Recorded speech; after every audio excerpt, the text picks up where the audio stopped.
देखिए 5.1 में question number second का 4 देखिए, जिसमें ए की वैल्यू -1 है, डी की वैल्यू 1/2 है और हमें इसमें इस सीरीज के आगे के 4 टर्म निकालने हैं, जिसमें पहला पद यानी a1 की वैल्यू तो a ही होती है, तो a यानी -1 रख दिया।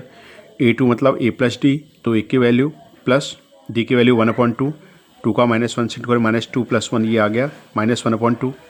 ऐसे प्लस 2d, d की जगह 1/2 रख दिया, 2 से 2 कैंसिल, a की जगह -1 + 1 0 हो गया, 2 का -1 से करें -2 हो जाएगा +3,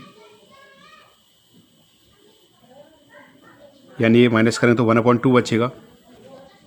इसी प्रकार ये आगे के चारों टर्म निकल आए हैं।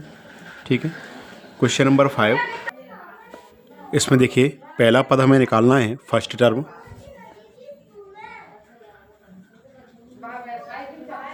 पहला पद यानी a1, इसका मान a मतलब -1.25।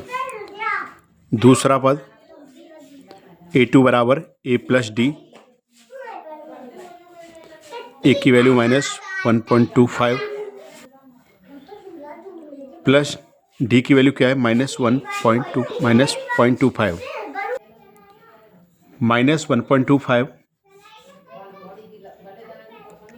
प्लस माइनस माइनस हो जाएगा 0.25, दोनों को ऐड करेंगे तो माइनस का कितना आएगा 0.50। तीसरा पद a प्लस 2d, a की वैल्यू -1.25 + 2 और d की वैल्यू ये आ गया, 2 का इंटू करिए, ये आ गया। ऐसे चौथा पद a प्लस 3d, a की वैल्यू -1.25 + 3, d की वैल्यू -0.25। सॉल्व करेंगे तो -1.25, 3 का इसमें इंटू करिए तो माइनस का 0.75, दोनों को प्लस करेंगे तो आ जाएगा -2 लिख दें या 0.00 लगा दें, एक ही बात है। ठीक है, तो चारों पद निकल आए। अतः प्रथम 4 पद क्या हो रहे हैं, पहली वैल्यू हो रही थी -1.25, दूसरी हो रही है -1.50, तीसरी -1.75 और चौथी हो रही है -0.200 या -2।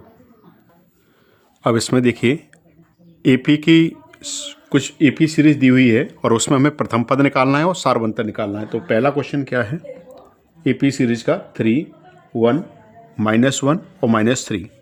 ये एक एपी सीरीज है, हमें इस एपी सीरीज का प्रथम पद और सारवंतर निकालना है। प्रथम पद यानी फर्स्ट टर्म कैसे निकालेंगे, तो फर्स्ट टर्म तो जो स्वरूप सबसे आगे लिखा होता है वही पहला पद होता है। प्रथम पद यानी फर्स्ट टर्म कितना है, ए का मान कितना है 3 है, प्रथम पद लिख दो या केवल ए लिख दो, तो जो सीरीज का जो सबसे आगे का जो पद होता है वही होता है प्रथम पद या फर्स्ट टर्म, यानी कि ए की वैल्यू। अब हमें निकालना है सारवंतर यानी कि कॉमन डिफरेंस डी कैसे निकालते हैं, सेकंड टर्म में से फर्स्ट टर्म को माइनस कर दें, या फिर थर्ड टर्म में से सेकंड को माइनस करें, या फोर्थ टर्म में से थर्ड टर्म को माइनस करें, या तो दूसरे पद में से पहले पद को घटाइए, या तीसरे में से दूसरे को घटाइए, या चौथे में से तीसरे को घटाइए। कोई भी लगातार दो पदों का जो अंतर है, जो डिफरेंस है, वही कॉमन डिफरेंस होता है, वही सारवंतर होता है।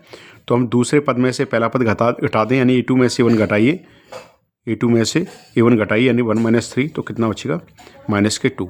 ऐसे ही जो सेकंड क्वेश्चन है जिसमें लिखा है -5, -1, 3, 7, इसमें भी जो पहला पद होगा वो क्या होगा -5, कॉमन डिफरेंस यानी डी क्या हुआ, a2 में से a1 घटाएंगे यानी -1 में से ये -1 लिख दिया a2 और ये a1 लिख दिया -5, और इनका माइनस करने के लिए यहाँ माइनस का साइन लगाएंगे तो -1 माइनस प्लस हो जाएगा, 5 में से 1 माइनस करेंगे तो 4। क्लियर है यहाँ तक? ऐसे इसमें सभी क्वेश्चन करने हैं आगे के। हम इसमें अगला क्वेश्चन देखें, जैसे क्वेश्चन नंबर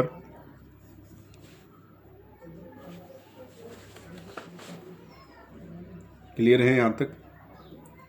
क्वेश्चन नंबर इसमें देखिए, अब क्वेश्चन नंबर 3 क्या है,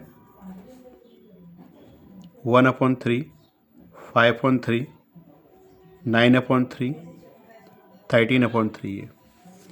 इसमें पहला पद क्या होगा, ए का मान तो ये होगा 1/3, और डी का मान कैसे निकालते हैं, सेकंड टर्म में से फर्स्ट टर्म को माइनस करिए, या थर्ड में से सेकंड को, या फोर्थ में से थर्ड को, कोई भी लगातार दो नंबरों का डिफरेंस निकालिए। तो 5/3 में से 1/3 माइनस करिए,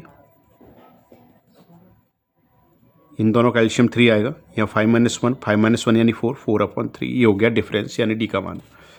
ठीक है, अब देखिए क्वेश्चन नंबर 4 में इसमें लिखा हुआ है निम्नलिखित में से कौन कौन एपी है। यदि कोई एपी है तो इसका सार्वंतर ज्ञात कीजिए और इसके आगे के 3 पद और लिखिए। तो इसमें कुछ क्वेश्चन दिए हुए हैं, 15 क्वेश्चन दिए हुए हैं। उन 15 क्वेश्चनों में सभी संख्याओं में ये देखना है कि एपी के हैं कि या नहीं हैं।